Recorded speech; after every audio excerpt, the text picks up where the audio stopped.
Hi, in this video, I want to talk about shame and a really easy 7-step formula for overcoming shame.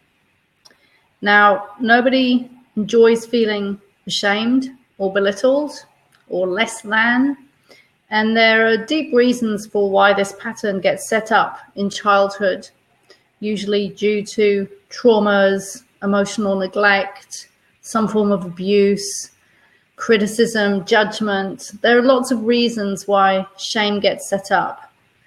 But in this video, I want to share how you deal with feelings of shame when they're triggered in your everyday life now. And also you're going to see there's a connection between when those feelings are triggered in the now, that there's actually a connection back to the past. So I'm going to share this 7-step formula. And as I go through, I'm going to also give an example, a concrete example of something that happened to me just a few days ago, which was what prompted me to do this video, because it was such a clear example of shame being triggered and how to process it and get through it really, really quickly.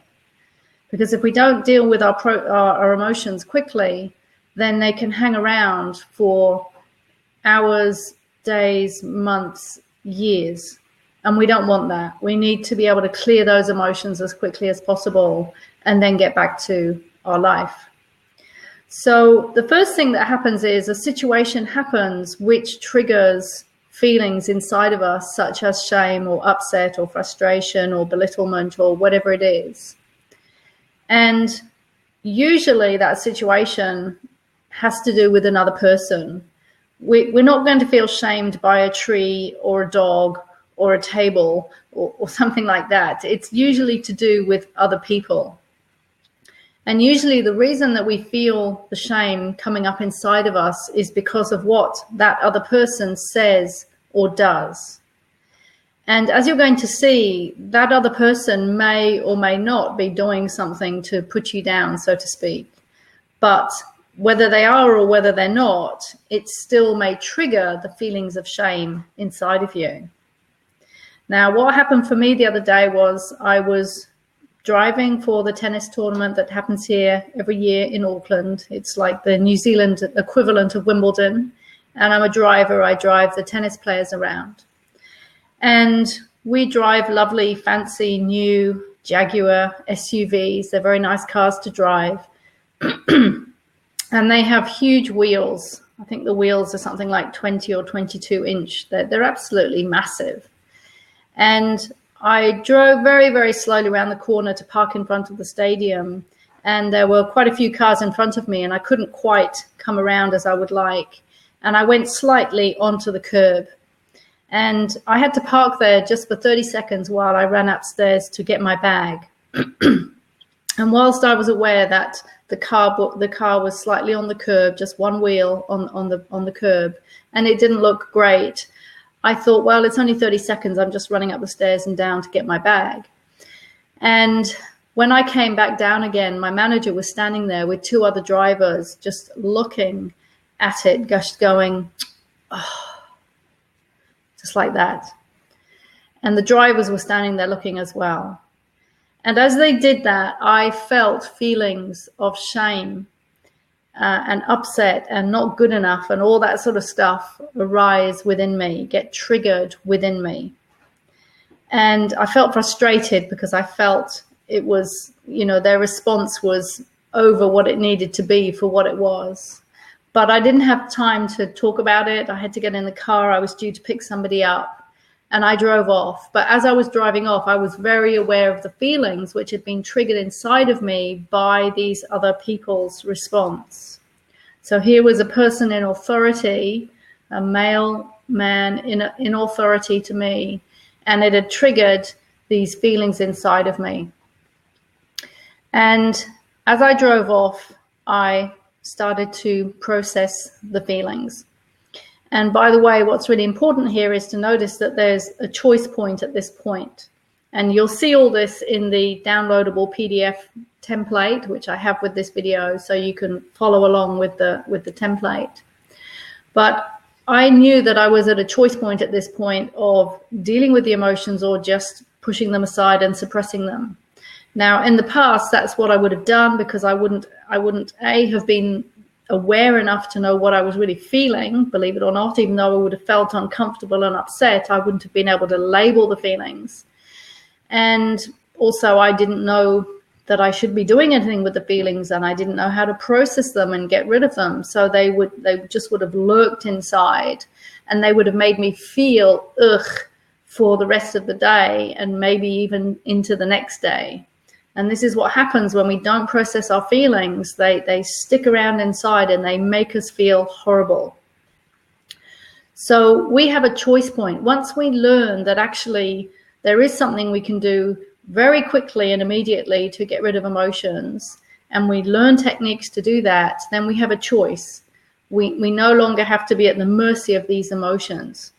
So my choice was, okay, I'm going to do something about these emotions, and I'm going to clear them. And I'm going to share some of the core steps for doing that. Now, the first thing that everybody learns in the Emotional Alchemy Academy is that we have to be aware of what we're feeling, and we have to be able to label and identify very clearly what we're feeling. In other words, I'm feeling ashamed, I'm feeling hurt, I'm feeling angry, I'm feeling upset, whatever those feelings are. And then we have to acknowledge them and accept them without judgment. And this is something that often people are not able to do because they don't know that they can do it. We need to be able to acknowledge and accept the truth of how we're feeling without judging ourselves for having those feelings. So I did that. And then I started to use some other techniques to process that emotional energy out of my body, which I can't share here because it's too complicated to do that in a video like this. It's quite complex to explain that, but you may have your own techniques for doing that. For example, tapping is a technique that one can use to do that. And as I drove off, I was also aware, because I understand now that when we are triggered by something, that the feelings that we're having are actually nothing to do with what has just happened. Now, that may sound like a paradox, but it's actually true. 99% of the time when an emotion is triggered inside of us, it has nothing directly to do. It doesn't, but ultimately it doesn't have anything to do with the current situation. The current situation just triggered those emotions that were already hiding inside of you, that were so deep you didn't know they were there. And it took that situation to trigger them so that you could become aware of those feelings. Now, this is what I call the surface and the deep. The surface is the current situation. Something happens which triggers feelings from deep inside of us. And the deep is the original reason for why those emotions are stored inside of us. And one of the questions that we can ask ourselves to help us become aware or clear about what is this deeper reason is, what does this remind me of? What does this situation remind me of? So I asked myself that question, and the answer came immediately. And it was, okay, that reminds me of something to do with my father, of being criticized and chastised by my father and feeling less than.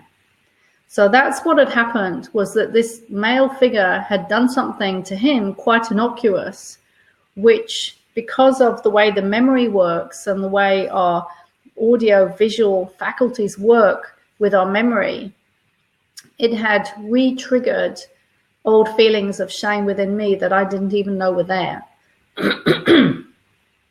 So sometimes we're going to have to do other work to clear that deeper initial cause.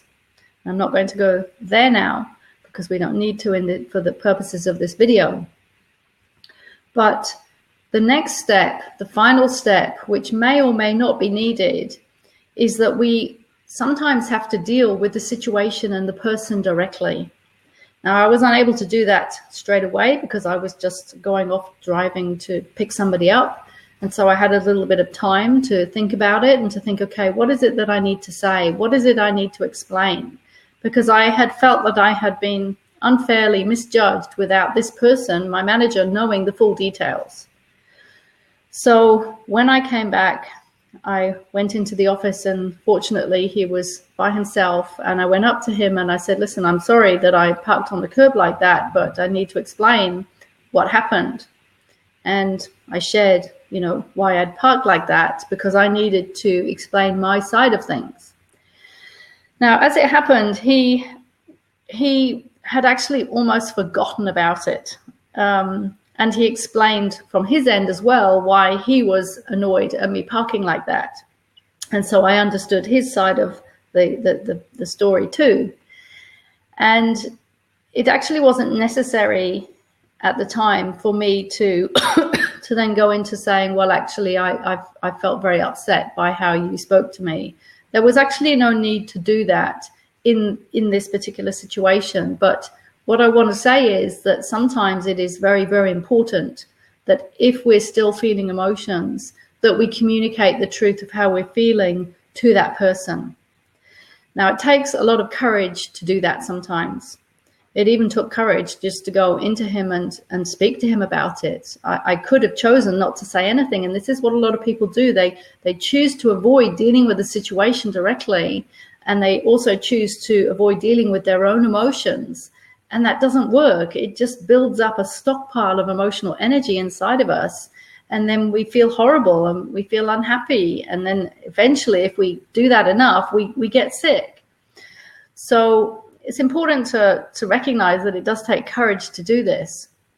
But one of the most important things that we do need to do is that we need to communicate how we honestly feel with other people using my I feel, I need technique, another formula which you learn in the Emotional Alchemy programs, of communicating how we honestly feel and saying what we honestly need or want, or it might be what we don't need or don't want. So once I'd done all this, I had self-processed my own feelings, I had recognized the deeper meaning, and I had spoken directly with the person involved. And by the way, what a lot of people do is they tend to then go and speak to somebody else, maybe a friend or a colleague. And whilst that can relieve a little bit of the frustration, it doesn't actually often completely deal with things, because we need to deal directly with the person concerned. So once I had done those three things, I can honestly say that 100% of that emotional energy was gone from inside of me. So I dealt with the surface level situation, I dealt with the deeper situation, and that energy, that emotion was gone. And I was able to get on with my day feeling completely at ease and happy inside. Now, this is a little like how it is for children in a way, is that they may get upset and then 5 minutes later they've forgotten about it. Hopefully it's because they've somehow managed to clear what they were upset about. But this is what we need to learn to do as adults. We need to learn how to self-clear emotional energy quickly and easily and efficiently, so that it doesn't build up to cause such a disturbance inside of us that we start to experience things like anxiety, which is an overload of emotions, or depression, which is depressing emotions, or even symptoms, which is many, many emotions built up over time, along with lots of stress and trauma, and the body then playing out that dis-ease as disease. So this is why it's just so important to deal with our emotions, whatever they are, whatever type of negative, uncomfortable emotions you're feeling. It's so important to not be afraid of them, to learn techniques to self-clear them, and then your whole life changes, because you're not afraid of your emotions anymore. They're not clogging up and ruining your day, and you can just get on with your life and enjoy things. So try out the 7-step formula and see how it works.